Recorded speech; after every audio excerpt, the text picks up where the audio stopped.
Ndugu wananchi, assalamu alaikum wa rahmatullahi wa barakatuh. Naomba nianze kwa kumshukuru Mwenyezi Mungu mtukufu, mwingi wa rehema, kwa kutujalia uhai na afya njema na kwa kutuwezesha kuifikia siku ya leo, siku ya kuuaga mwaka wa 2025 na kuukaribisha mwaka mpya wa 2026. Inapofika siku kama hii ya leo, tuna wajibu wa kufanya tathmini ya mambo makubwa ambayo yametokea katika nchi yetu kwa kipindi cha mwaka unaomalizika na yale ambayo tunayatarajia kwa mwaka mpya unaokuja. Aidha, huu ni wakati wa kutakiana kheri ya mwaka mpya na kumwomba Mwenyezi Mungu atuongezee ufanisi katika utekelezaji wa majukumu yetu. Ndugu wananchi, moja ya mambo makuu ambayo nchi yetu imepitia katika mwaka unaomalizika ni uchaguzi mkuu wa Zanzibar na wa Jamhuri ya Muungano wa Tanzania, ambapo wananchi walipata fursa ya kutekeleza haki yao ya kikatiba ya kuwachagua viongozi wa kuiongoza nchi yetu kwa kipindi cha miaka 5 ijayo. Kwa mara nyingine tena, napenda kutumia fursa hii kuwapongeza na kuwashukuru wananchi wa Zanzibar wote kwa kushiriki zoezi la uchaguzi mkuu kwa wingi na kwa amani na utulivu. Aidha, navipongeza vyama vyote vya siasa vilivyojitokeza kutumia haki yao ya kushiriki uchaguzi na hatimaye kuyapokea na kuyakubali matokeo kwa mujibu wa tume za uchaguzi za AZEC na INEC. Ndugu wananchi, Serikali ya Mapinduzi ya Zanzibar inaendelea kutekeleza majukumu yake ya kuwatumikia wananchi wa Zanzibar kwa kuzingatia ilani ya Chama cha Mapinduzi ya mwaka 2025 hadi 30, mipango mikuu ya maendeleo ya nchi yetu na ahadi tulizozitoa wakati wa kampeni. Tumekamilisha uundaji wa wizara 20 za serikali, kuteua viongozi na watendaji wakuu wa wizara hizo na kuwaelekeza matarajio yangu katika kipindi cha pili cha serikali ya awamu ya 8 hadi tunapokamilisha mwaka huu wa 2025. Tunamshukuru Mwenyezi Mungu kwa hatua kubwa ya mafanikio tuliyofikia nchini katika utekelezaji wa mipango ya maendeleo, kwa utekelezaji wa miradi mbalimbali ikiwemo ya utalii, ujenzi wa miundombinu, huduma za jamii ikiwemo elimu, afya, maji safi na salama, pamoja na sekta ya michezo kwa kutaja kwa uchache. Ndugu wananchi, jitihada zetu za kukuza uchumi zimewezesha uchumi wa nchi yetu kukua kwa 7.1%. Pato la taifa kwa bei ya soko limeongezeka kufikia trilioni 6.5 kwa mwaka wa 2024 kutoka shilingi trilioni 4.7 mwaka 2021. Aidha, ukusanyaji wa mapato umeongezeka kutoka shilingi bilioni 856 mwaka 2020-2021 hadi kufikia shilingi trilioni 2.1 mwaka wa 2024. Serikali pia imefanikiwa kudhibiti kasi ya mfumuko wa bei na kubaki katika tarakimu moja hadi kufikia 5%. Kwa upande wa uwekezaji, hadi kufikia mwisho wa mwezi Disemba 2025, jumla ya miradi 1657 yenye mtaji wa dola za Kimarekani bilioni 20.2 imesajiliwa na Mamlaka ya Vitega Uchumi Zanzibar ZIPA, ikihusisha uwekezaji katika sekta za utalii, viwanda, nyumba za biashara na sekta nyingine, na kutarajiwa kutoa ajira zaidi ya 87,669. Aidha, mafanikio makubwa yamepatikana katika sekta ya utalii ambapo jumla ya watalii 816,438 wameingia Zanzibar kati ya mwezi Januari hadi Novemba 2025, sawa na ongezeko la 27% ya watalii walioitembelea Zanzibar katika kipindi kama hicho kwa mwaka wa 2024. Ndugu wananchi, ujenzi wa miundombinu ya barabara ni hatua muhimu katika kuchochea ukuaji wa uchumi na maendeleo ya nchi. Mafanikio makubwa yamepatikana nchini katika jitihada za serikali za kuimarisha miundombinu ya barabara kuu na za ndani kwa mijini na barabara za vijijini.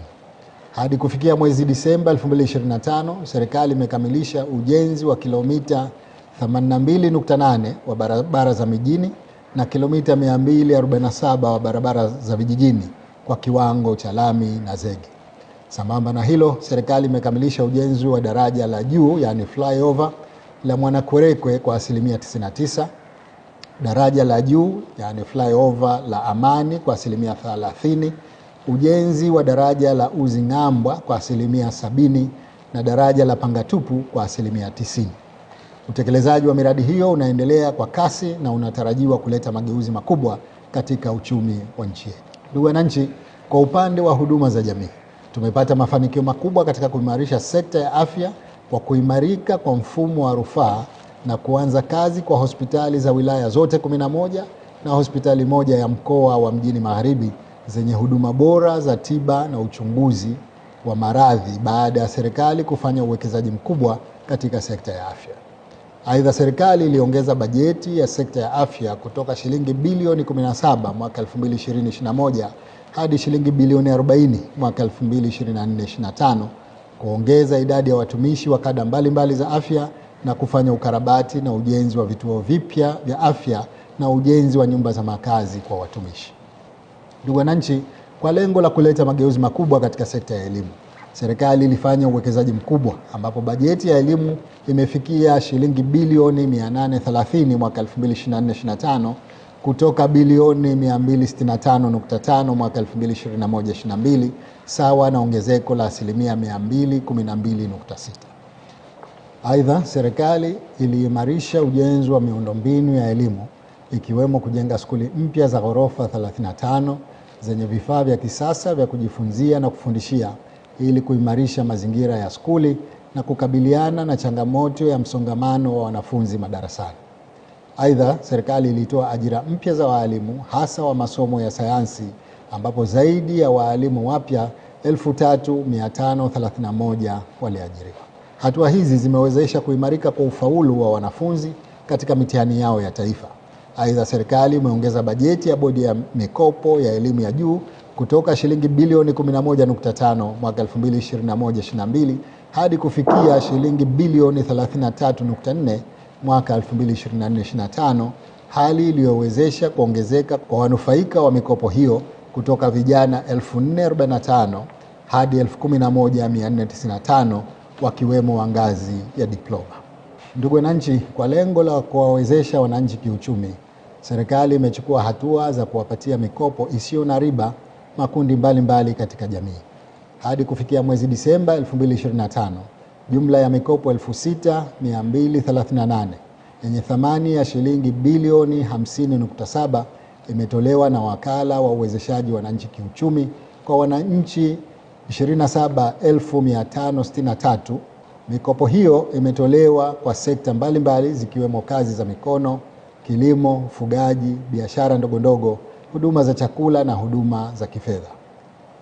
Kati ya wanufaika wa mikopo hiyo, 16% ni vijana, 60% ni wanawake na 1.8% kwa watu wenye ulemavu.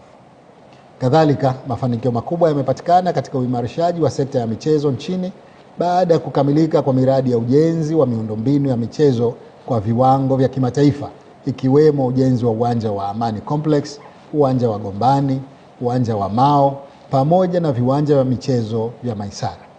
Vilevile ujenzi wa viwanja vya michezo vya wilaya unaendelea ambapo baadhi vimeshafunguliwa katika sherehe za maadhimisho ya miaka 62 ya Mapinduzi. Viwanja hivi vina mchango muhimu katika maendeleo ya sekta ya michezo nchini, kukuza vipaji vya vijana wetu katika michezo mbalimbali, kuwa na mazingira bora kwa timu zetu za michezo nchini na kuchochea utalii wa michezo kwa kuvutia timu za nje ya Zanzibar. Ndugu wananchi, taarifa za kina za mafanikio ambayo tumeyapata kwa kila sekta nitaitoa katika hotuba yangu ya maadhimisho ya miaka 62 ya Mapinduzi matukufu ya Zanzibar usiku wa tarehe 11 Januari.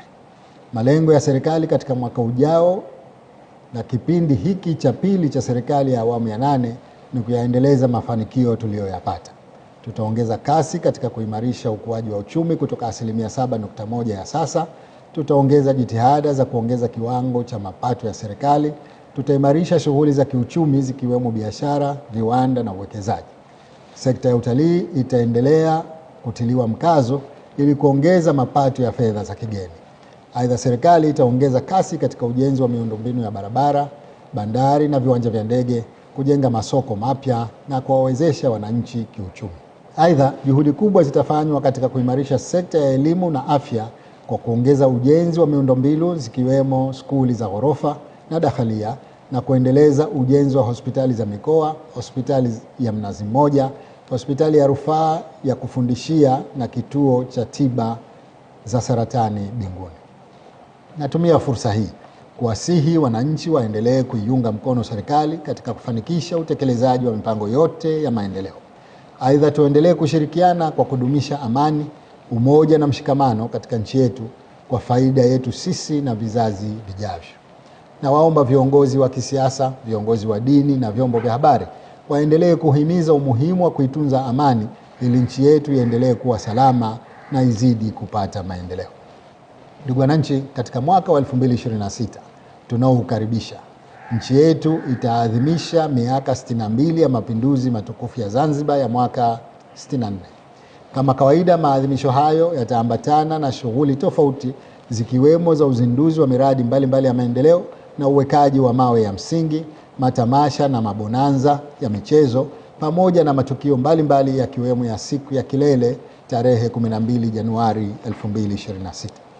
Natumia fursa hii kuwasihi wananchi wajitokeze kwa wingi na kushiriki katika matukio mbalimbali yaliyoandaliwa kwa lengo la kufanikisha sherehe hizi muhimu katika historia na maendeleo ya nchi yetu.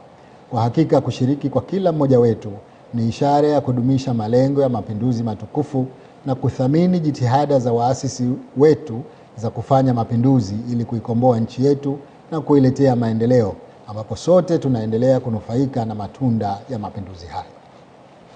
Ndugu wananchi, napenda kuhitimisha risala yangu kwa kutoa wito kwetu sote kuazimia kuongeza juhudi katika utekelezaji wa majukumu yetu ili tuweze kuyafikia malengo tuliyojiwekea.